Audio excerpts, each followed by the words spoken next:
പ്രിയപ്പെട്ട പ്രഭ ചേച്ചി, അഡ്വക്കേറ്റ് പ്രഭ വിജയകുമാർ നമ്മുടെ ഗ്രൂപ്പിലുള്ള എല്ലാവർക്കും അറിയാം. ചേച്ചി ഒരു അനുഭവമായി ചെന്നിട്ടുണ്ട്. അത് ഞാൻ നിങ്ങളിലേക്ക് പങ്കുവയ്ക്കുകയാണ്. നല്ല സുഖമുള്ള അനുഭവമായിട്ട് തോന്നി. ആ സമയത്ത് ആ ഉച്ചവെയിലിൽ നമ്മൾ ചേച്ചിയുടെ കൂടെ ഉണ്ടാവുമെന്ന് പ്രാർത്ഥിക്കുക അല്ലേ. അപ്പം നമുക്ക് ആ അനുഭവം നമ്മൾ ഫീൽ ചെയ്യും.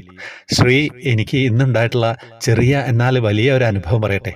ആദ്യം വിചാരിച്ചു നമ്മുടെ ഗ്രൂപ്പിൽ പറയാമെന്ന്. പെട്ടെന്ന് തോന്നി ഇത് എപ്പോഴെങ്കിലും ശ്രീയുടെ വോയിസ് പറയുമെങ്കിൽ കേൾക്കാമല്ലോ, നല്ലതാണല്ലോ എന്ന്. ഞാൻ മിക്കപ്പോഴും അടുത്തുള്ള കൃഷ്ണൻ്റെ അമ്പലത്തിൽ പോകട്ടോ.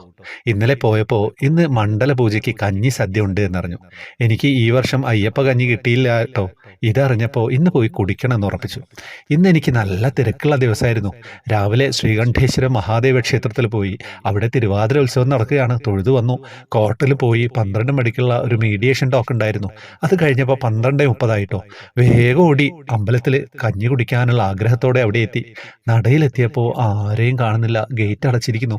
എനിക്ക് സങ്കടമായി. ഇന്നല്ലേ കഞ്ഞി കൊടുക്കുന്നത്? ഞാനൊന്ന് സംശയിച്ചുട്ടോ. അപ്പോൾ അകത്തു നിന്നും അവിടെ വിളക്ക് പാത്രമൊക്കെ തേക്കുന്ന ചേച്ചി വരുന്നു. എന്നെ കണ്ടപ്പോൾ അവർ ചോദിച്ചു, അയ്യോ വക്കീൽ കഞ്ഞി കുടിക്കാൻ വന്നതാണോ? എല്ലാം തീർന്നല്ലോ. 11 മണിയായപ്പോൾ പൂജ കഴിഞ്ഞു. അങ്ങനെ കൊടുത്തു. നല്ല തിരക്കായിരുന്നു. 12 മണിയായപ്പോഴേ തീർന്നു എന്ന് സത്യത്തിൽ എനിക്ക് ഭയങ്കര സങ്കടം വന്നു കേട്ടോ. ഈ വെയിലത്ത് ഞാൻ നടന്ന് അവിടെ ചെന്നിട്ട് പ്രസാദം പോലെ ഒരു സ്പൂണ് കഞ്ഞി പോലും കിട്ടിയില്ലല്ലോ എന്ന് കണ്ണു നിറഞ്ഞു അറിയാതെ. വെളിയിലെ കവാടത്തിൽ കണ്ണനെ നോക്കി മനസ്സിൽ പരിഭവം പറഞ്ഞുട്ടോ. അപ്പോൾ അത് അമ്പലത്തിന്റെ സൈഡിലൂടെ ഒരാൾ ഒരു സഞ്ചിയും തൂക്കി അങ്ങനെ വരുന്നു. അടുത്തെത്തിയപ്പോൾ അത് നമ്മുടെ ഒരു സീനിയർ അഡ്വക്കേറ്റ് ആയിരുന്നു. സാർ അമ്പലത്തിലെ കമ്മിറ്റി മെമ്പർ കൂടിയാണ്. സാറ് ചോദിച്ചു, പ്രഭ ഇപ്പോഴാണോ വരുന്നത്? എപ്പോഴേ കഞ്ഞി കഴിഞ്ഞല്ലോ. എന്തായാലും ഞാൻ പോകാഞ്ഞത് നന്നായി. കയറി വാ എന്ന് പറഞ്ഞു. എന്നെ വിളിച്ചു കൊണ്ടുപോയി സാറിൻ്റെ കവറിലുള്ള പാത്രത്തിൽ നിന്നും എനിക്ക് കഞ്ഞി ആവശ്യം പോലെ തന്നുട്ടോ. അവിടെ ഇരുമേശയിൽ പാത്രത്തിൽ നിറയെ കറി ഇരിപ്പുണ്ടായിരുന്നു. എല്ലാം ചേർത്ത് ഞാൻ വയറും അതിനേക്കാൾ മനസ്സും നിറച്ചു വന്നു. സാർ അപ്പോഴും പോയില്ല എന്നത് തന്നെയായിരുന്നു എൻ്റെ അത്ഭുതം കേട്ടോ.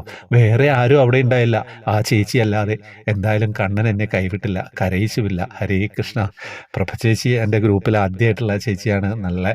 നല്ല സൗഹൃദമാണ്. എന്താ പറയേണ്ടത്, ചേച്ചി ഇങ്ങനെ ഒരു അനുഭവം ഉണ്ടായപ്പോൾ നിങ്ങളുമായിട്ട് പങ്കുവെക്കണ്ടേ. നമ്മുടെ സന്തോഷമാണ്, ചേച്ചിയുടെ സന്തോഷം, എൻ്റെ സന്തോഷം, ഗ്രൂപ്പിലുള്ള മെമ്പർമാരുടെ സന്തോഷം. ഇത് കേൾക്കുന്നവർക്കൊക്കെ കുറച്ച് കഞ്ഞി കുടിച്ച ഒരു ഫീൽ ഉണ്ടാവുക എന്നുള്ളതാണ് നമ്മൾ ഉദ്ദേശിക്കുന്നത്. ഭഗവാന്റെ കഞ്ഞി കുടിക്കാൻ പറ്റാത്തവർ ദൂരെയുള്ളവർക്കും ആ ഒരു കുറച്ച് കഞ്ഞി ആ വക്കീലിൻ്റെ മേശയിലിരുന്ന് നമ്മൾ കുടിച്ചൂലേ, എന്താ സുഖം. ഒന്നും പറയാനില്ല, എല്ലാവരിലേക്ക് എത്തിക്കുക. പിന്നെ വാട്സപ്പ് ഗ്രൂപ്പിലേക്ക് വരാനുള്ള കാര്യങ്ങളൊക്കെ അറിയാം. യൂട്യൂബ് ജോയിൻ ബട്ടണിലൂടെ വരിക. ഫേസ്ബുക്ക് കമൻറ്റ് ബോക്സിൽ ഡീറ്റെയിൽസ് ഉണ്ടാവും. കുറേ കാര്യങ്ങളുണ്ട്. വേറെ വിശേഷങ്ങളൊന്നും ഇല്ല എന്ന് വിചാരിക്കുന്നു. എല്ലാവരിലേക്ക് എത്തിക്കുക കേട്ടോ. ഹരേ കൃഷ്ണ.